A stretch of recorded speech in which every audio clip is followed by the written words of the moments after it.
était en train de dire que entre le repli sur soi et le passage à l'acte peut être par exemple un passage à l'acte violent, partir en claquant la porte, s'énerver, crier, ça dépend si c'est une dispute, si c'est une situation de vexation, quel que soit le type de situation. Et en général, si ce passage à l'acte est refoulé, c'est-à-dire que si on ne le fait pas, c'est essentiellement parce qu'il n'est pas bien vu, parce qu'on ne le considère pas, parce qu'il n'est pas acceptable, pour soi en tout cas, selon son code moral, son code culturel, enfin, quelle que soit la raison. Donc ça, c'est une chose. De l'autre côté, il y a le repli sur soi. Repli sur soi, ça veut dire que je peux être en train de m'enfoncer petit à petit, par exemple une situation de groupe, où je finis par ne plus parler, où je me retire, j'écoute, et je ne sais plus où est ma place. Je ne sais plus trop quoi faire, j'aurais envie de partir, éventuellement, là aussi ça pourrait être un passage à l'acte, mais je ne pars pas, et je me replie. Voilà.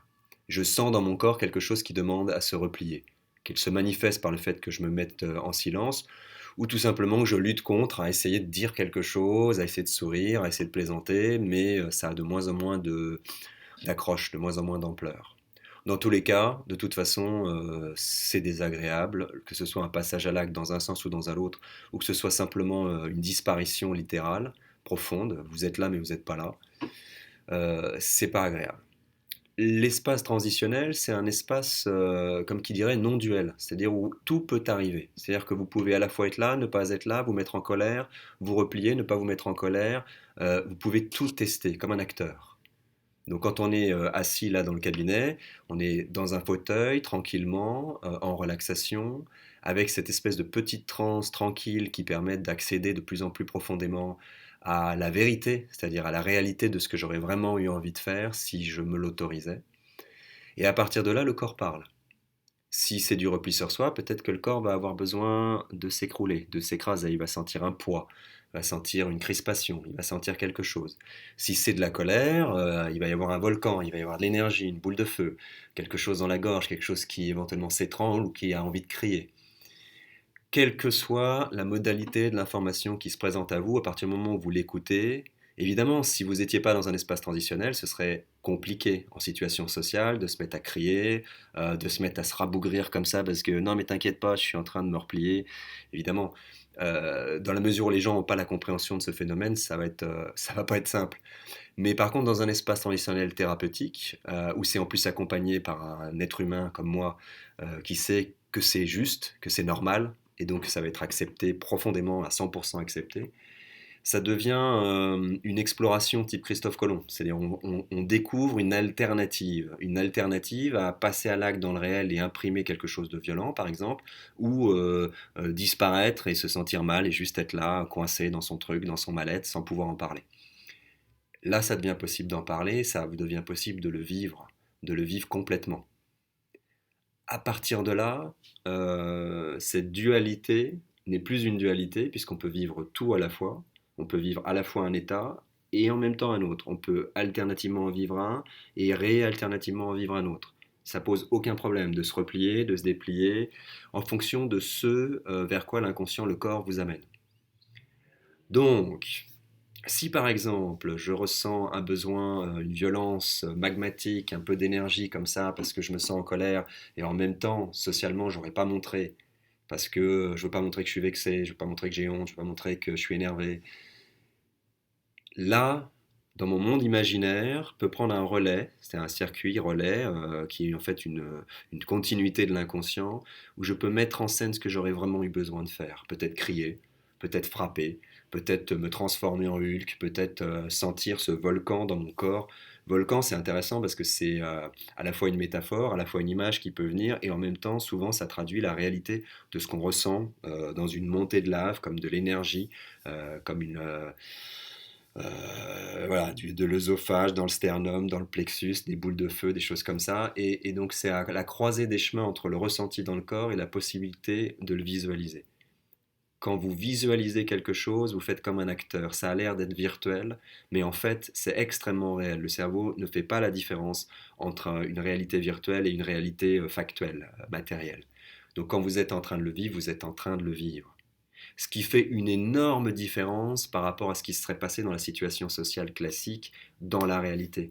au lieu de refouler le truc, c'est-à-dire de en faire une personnalité non grata, de quelque chose que vous ne voulez pas, ben vous l'invitez, vous le laissez faire, vous faites confiance dans le soi, vous faites confiance que ce quelque chose qui veut s'exprimer, même si c'est en contradiction avec la réalité sociale, c'est quand même ça que vous avez besoin de faire.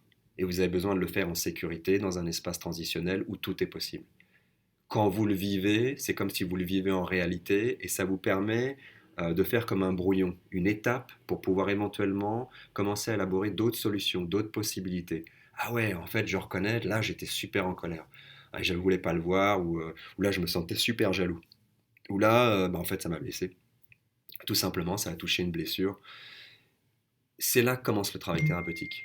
Je commence à accepter cette énergie, cette information et à la vivre. Dès que je la vis, je la déplie, je la libère, cette énergie se transforme, les images à l'intérieur, les ressentis dans le corps commencent à se modifier. Ça dépend en fait des niveaux de blocage dans lesquels vous êtes, mais simplement d'identifier le blocage, c'est déjà quelque chose, parce que ça permet ensuite, peut-être dans une séance suivante, de pouvoir le dépasser, de pouvoir la transformer, enfin le transformer, ce blocage. Et donc à partir de là, bah, une fois que j'ai vécu mon passage à l'acte, que je me suis vu en train de donner une claque dans la tête de mon directeur, en train de crier sur ma mère, ou pire, hein, on peut aller très très loin, il y a quelque chose qui s'affaisse, il y a quelque chose qui se repose. Ok, c'est comme un soulagement. Ça demande beaucoup d'énergie dans le réel que de refouler ce type d'énergie. Donc ça explique aussi souvent des grandes fatigues. Après, à l'issue d'une situation sociale conflictuelle et compliquée, ça génère une espèce de fatigue. C'est comme si je luttais contre moi-même, donc j'ai une énergie qui veut sortir et j'empêche cette énergie de sortir, sauf que c'est moi qui lutte contre moi. Donc au bout d'un moment, c'est plus seulement du repli sur soi, c'est aussi un côté exsangue. Il y a une énergie, il y a une hémorragie d'énergie. Là, dans un espace transitionnel, quand vous le vivez, eh ben, d'abord, ça n'a aucune conséquence sociale. Il n'y a aucun jugement porté à l'extérieur en dehors de ceux que vous portez à vous-même. Donc ça, c'est entre vous et vous. Et il y a la possibilité ensuite de passer à d'autres étapes. Voilà, je vais m'arrêter pour le passage à l'acte, mais la même chose pour le repli sur soi. C'est-à-dire, je sens dans mon organisme, je suis en train de parler et j'ai juste envie de me barrer, de plus être là, je me sens pas à ma place. Le mental arrive, il me dit des choses, bah, t'es nul, t'y arrives pas, et je lutte et je voudrais pas être dans cet état-là. Dans un espace transitionnel, second, je revis le truc, je me revois dans la situation, je l'imagine, je suis dans mon état de transe tranquille, et naturellement, j'accepte de me laisser aller. Même si socialement, j'aurais jamais osé faire un truc pareil, peut-être que j'ai juste besoin de me replier, de sentir que mon corps se recroqueville. Et il n'y a rien de plus proche, si c'est accepté, si c'est validé, entre le repli sur soi et le retour vers la confiance en soi. Parce que c'est exactement de ça dont il s'agit, la vraie confiance en soi. À partir de ce moment-là, il y a des moments dans l'existence, dans des situations difficiles, où la seule chose qui est nécessaire de faire, c'est de se replier. Et c'est pas une défaite. Ça, c'est le mental qui va dire ah t'es nul, t'es dominé, t'es... Non, non, c'est pas une défaite, c'est une nécessité. C'est une nécessité de pouvoir se replier pour pouvoir se redéplier plus tard dans les bonnes conditions. Dans cet espace transitionnel, quand on fait le travail de résonance corporelle et qu'on écoute ça et qu'on laisse faire et qu'on laisse les images venir en même temps, on peut avoir des images, par exemple, de petits opossums qui se terrent dans son terrier, qui se blottit soit contre les siens, soit contre lui-même.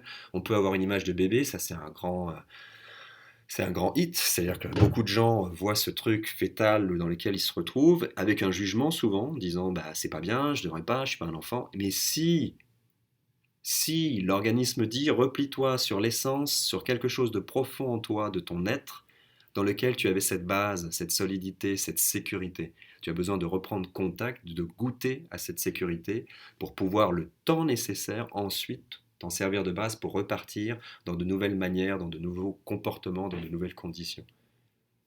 C'est très très différent. Et à partir du moment où vous pouvez le vivre, vous pouvez vous blottir, vous êtes dans un fauteuil, vous pouvez faire ce que vous voulez. Évidemment, c'est des choses que vous ne feriez pas socialement. Mais là, c'est possible. Et le vivre, ça change quelque chose. Une fois que c'est accepté, le repli sur soi ouvre la porte à la confiance dans le soi.